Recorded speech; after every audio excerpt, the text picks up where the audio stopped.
우리가 하나님과 깊은 인격적인 관계에 들어가려면 하나님의 성품에 대해서 잘 알아야 됩니다. 그 첫째는 하나님은 사랑이시라는 것입니다. 하나님은 사랑을 가지신 정도가 아니라 사랑 자체라고 성경은 전합니다. 요한일서 4장 8절에 사랑하지 않는 사람은 하나님을 알지 못합니다. 하나님은 사랑이시기 때문입니다. 그러므로 우리가 하나님과 깊은 교제를 하려면 하나님이 사랑이신 줄 알아야 됩니다. 그래서 하나님은 내가 부족하고 연약하고 혹 죄를 지었더라도 언제나 용서하시고 품어주시는 분이라고 믿고 기도할 때 우리는 하나님과 깊은 사귐을 갖게 됩니다. 그런데 우리가 알아야 할 두 번째 하나님의 성품은 하나님은 진노하시기도 한다는 것입니다. 사랑이 무한하신 하나님이신데 어떻게 진노하시는가? 선뜻 이해가 되지 않을 수도 있지만 사랑의 하나님은 또한 거룩하신 하나님이시기에 죄를 미워하시고 불의를 기뻐하지 않으십니다. 그래서 우리가 하나님의 자녀라 하면서 계속 죄짓고 하나님의 뜻을 거스르면 진노하시기도 한다는 것입니다. 이것을 알고 죄를 멀리해야 우리가 하나님과 바르고 깊은 관계를 맺고 신앙생활의 기쁨을 누릴 수 있습니다. 그러면 하나님께서 구체적으로 어떤 일에 진노하십니까? 그것을 오늘 본문이 가르쳐 줍니다. 오늘 본문은 예수님께서 예루살렘에 입성하신 지 이틀째 되는 날이 있었던 사건을 전합니다. 어떤 사건입니까? 12절 보면 이튿날 그들이 베다니를 떠나갈 때에 예수께서는 시장하셨다고 합니다. 예수님은 예루살렘에 입성하신 다음에는 저녁 때가 되면 베다니에 가서 주무시고 아침이 되면 예루살렘에 오셔서 가르치시고 또 저녁 때가 되면 다시 베다니로 가셨습니다. 아마 이 베다니는 예수님께서 다시 살리신 나사로와 그 누이 동생 마르다와 마리아가 살고 있으니까 그 집에 묵으신 것 같습니다. 그런데 나사로의 집이 경제적으로 여유가 없었던 것 같은데 이 집에 예수님을 비롯한 12제자가 들이닥치니까 아마 먹을 것이 부족했던 것 같습니다. 그래서 아침부터 시장하셨다고 한 것입니다. 그래서 13절 14절 멀리서 잎이 무성한 무화과 나무를 보시고 혹시 그 나무에 열매가 있을까 하여 가까이 가서 보셨는데 잎사귀 밖에는 아무것도 없었다. 무화과의 철이 아니었기 때문이다. 예수께서 그 나무에게 말씀하셨다. 이제부터 영원히 네게서 열매를 따먹을 사람이 없을 것이다. 제자들이 예수께서 말씀하시는 것을 들었다.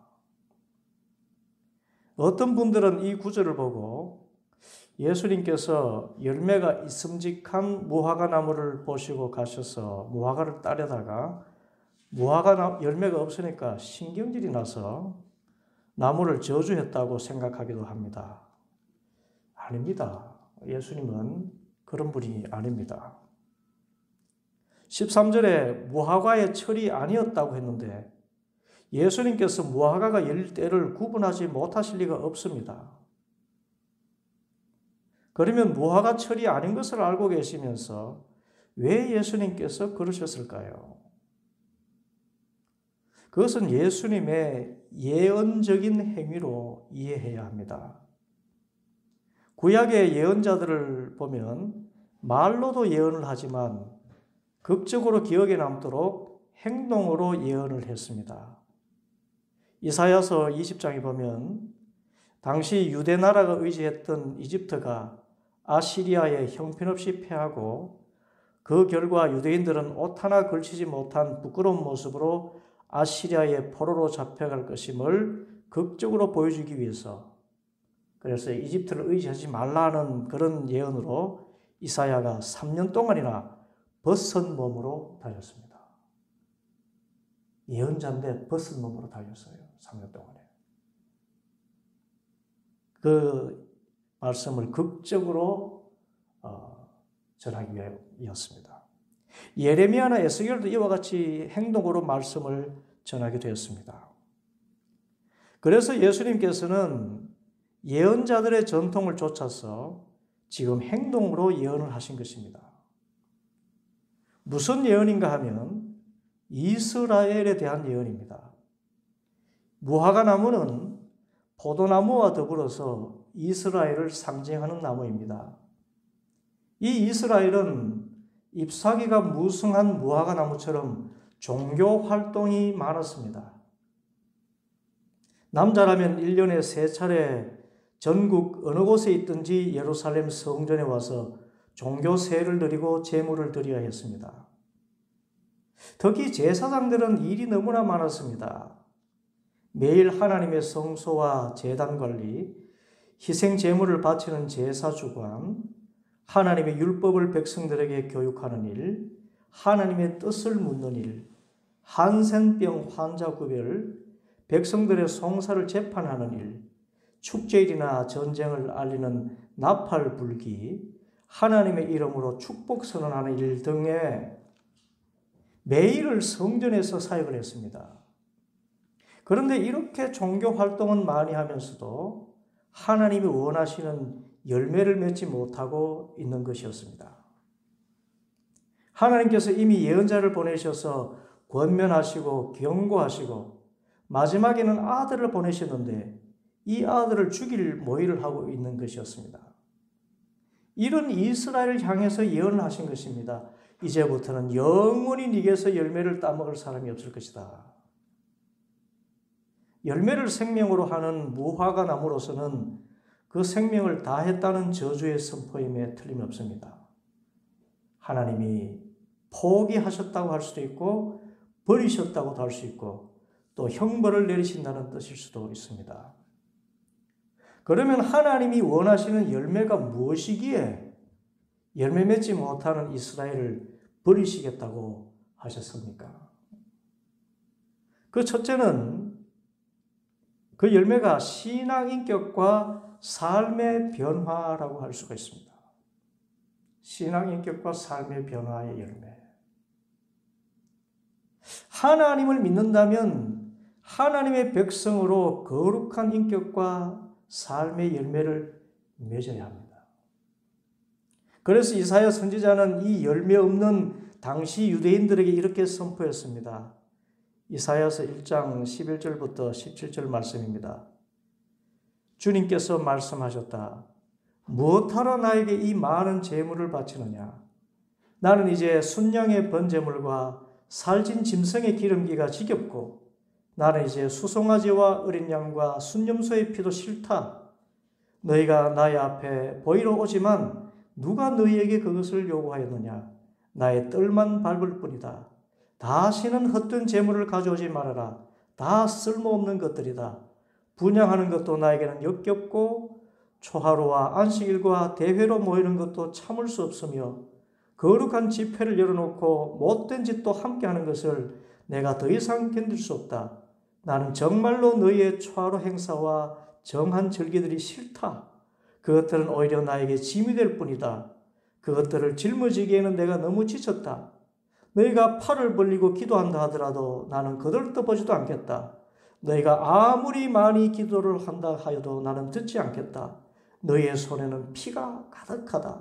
너희는 씻으라. 스스로 정결하게 하여라. 내가 보는 앞에서 너희의 악한 행실을 버려라. 악한 일을 거치고 옳은 일을 하는 것을 배워라. 정의를 찾아라. 억압받는 사람을 도와주어라. 고아의 송사를 변호하여 주고 과부의 송사를 변론하여 주어라. 곧 매일 제물을 바치고 기도 생활해도 옳은 일 하지 않고 정의롭지 못하고 이웃에게 사랑을 실천하지 못하면 하나님께서 다 쓸모없는 것들이라고 물리치신다는 것입니다. 그리고 그 결과는 이사야서 1장 4절부터 9절까지 말씀입니다. 슬프다 죄 지은 민족, 허물이 많은 백성, 흉악한 종자, 타락한 자식들, 너희가 주님을 버렸구나.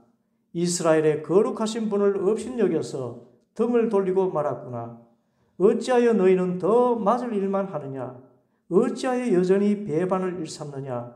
머리는 온통 상처투성이고 속은 온통 골병이 들었으며 발바닥에서 정수리까지 성한 데가 없이 상처난 곳과 매맞은 곳과 또 새로 맞아 생긴 상처뿐인데도 그것을 짜내지도 못하고 싸매지도 못하고 상처가 가라앉게 기름을 바르지도 못하였구나.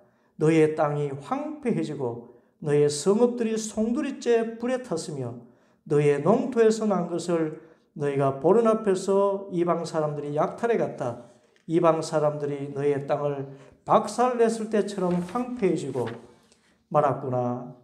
도성 시온이 의롭게 남아있는 것이 포도원의 초막과 같으며 참외 밭의 원두막과 같고 포위된 성읍과 같구나.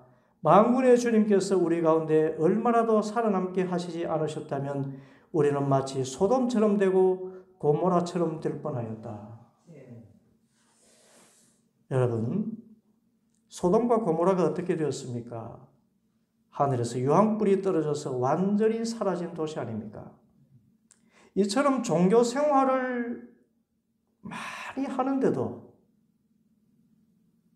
그 인격과 삶의 변화가 없으면 하나님께서 진노하시는데, 그래도 회개에 합당한 열매를 맺지 않으면 도끼로 그 나무 뿌리를 찌금같이 형벌을 받게 된다는 것입니다.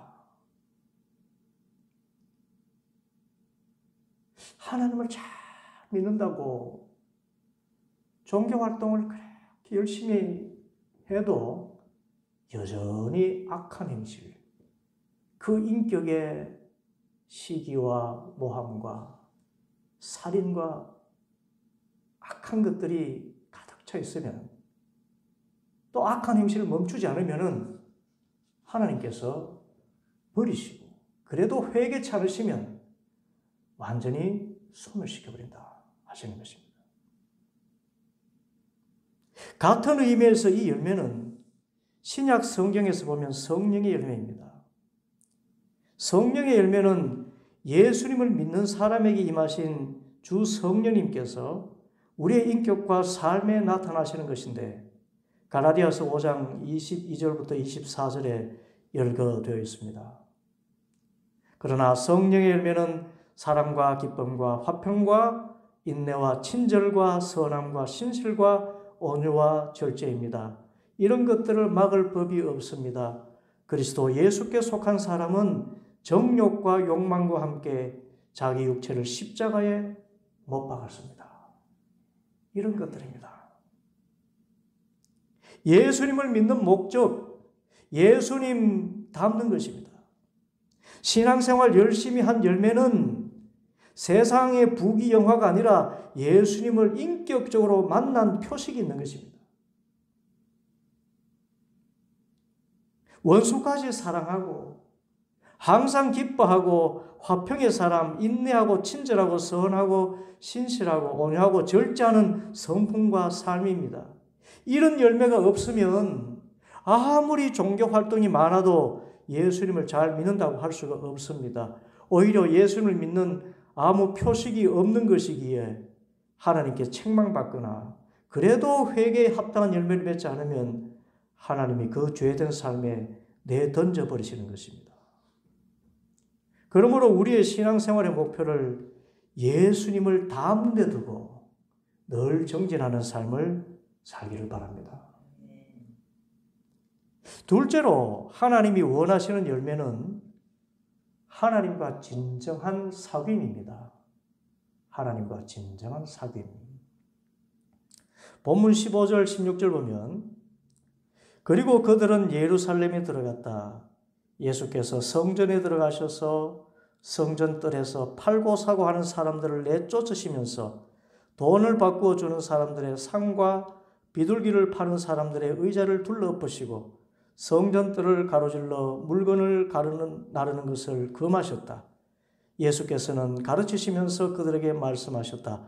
기록한 바 내 집은 만민이 기도하는 집이라고 불릴 것이다 하지 않았느냐. 그런데 너희는 그것을 강도의 소굴로 만들어버렸다. 예수님께서 이렇게 진노하시는 모습을 지금 우리는 봅니다.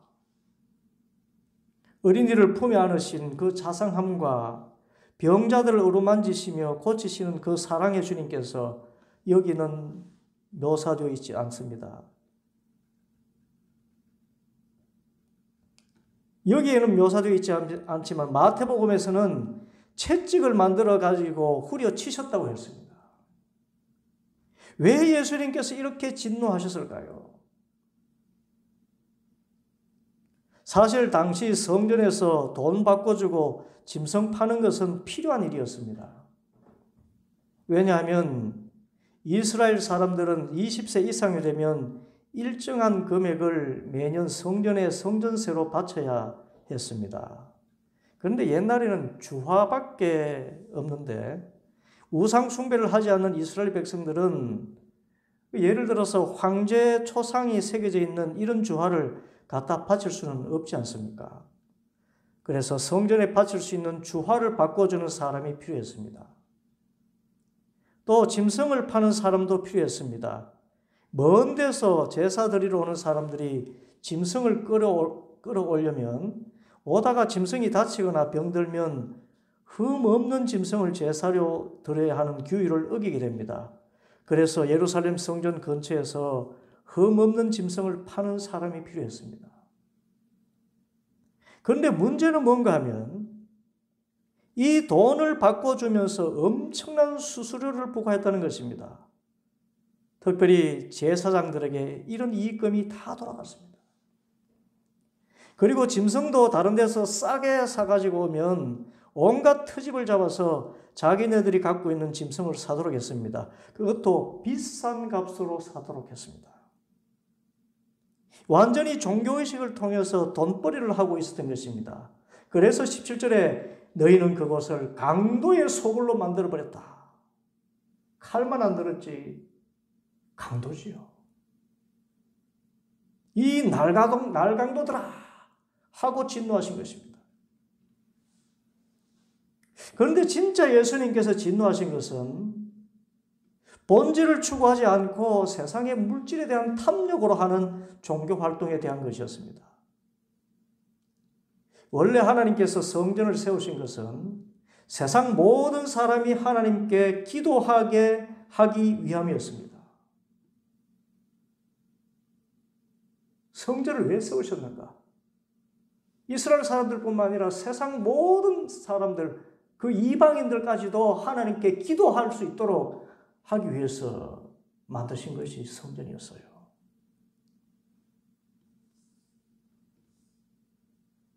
이 기도는 다른 말로 하나님과 교제하는 것이지요. 또 하나님과 진정한 사귐을 갖는 것입니다. 17절 기록한 바 내 집은 만민이 기도하는 집이라고 부를 것이다 하지 않았느냐. 원래 하나님께서는 이스라엘 백성을 선택하셔서 천하 만민을 구원하시기를 원하셨습니다. 그래서 출애굽한 이스라엘 백성들을 시내산에 불러놓고 말씀하셨습니다. 시내산 언약이라고도 하는데 출애굽기 19장 5절 6절 말씀입니다. 이제 너희가 정말로 나의 말을 듣고 내가 세워준 언약을 지키면 너희는 모든 민족 가운데서 나의 보물이 될 것이다.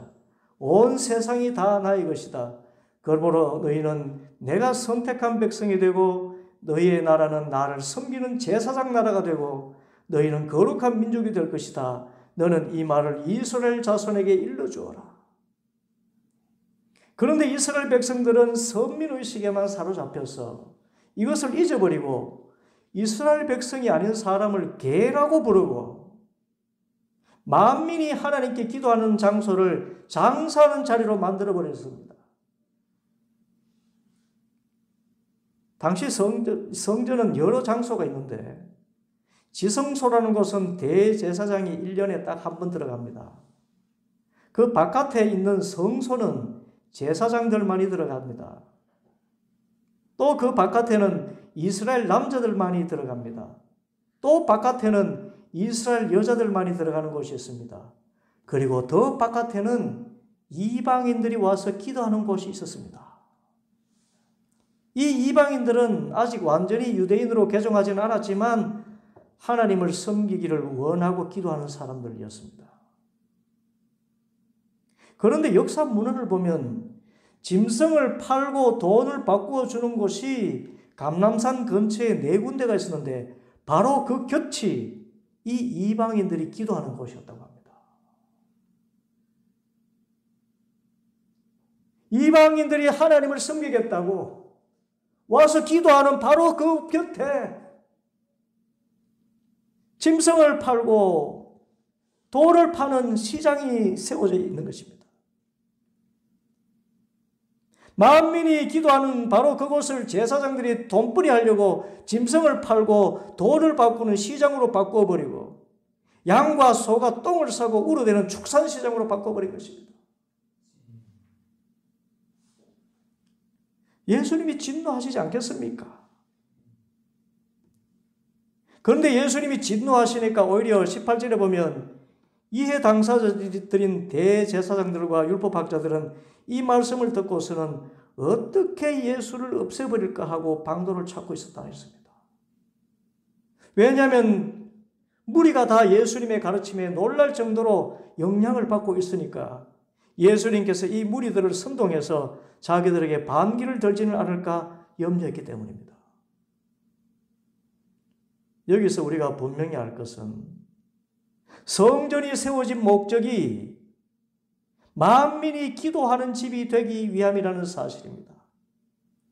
그 신앙생활의 목적은 세상 모든 사람들이 하나님과 교제하고 진정한 사귐을 갖는 것이고 이것이 곧 하나님이 원하시는 신앙생활의 열매인데 많은 종교인들이 종교활동은 분초를 다투는 만큼 열심히 하는데 그 목적이 세상의 물질을 더 많이 얻고 명예와 권력을 얻는 것에 두고 있는 현실인 것입니다.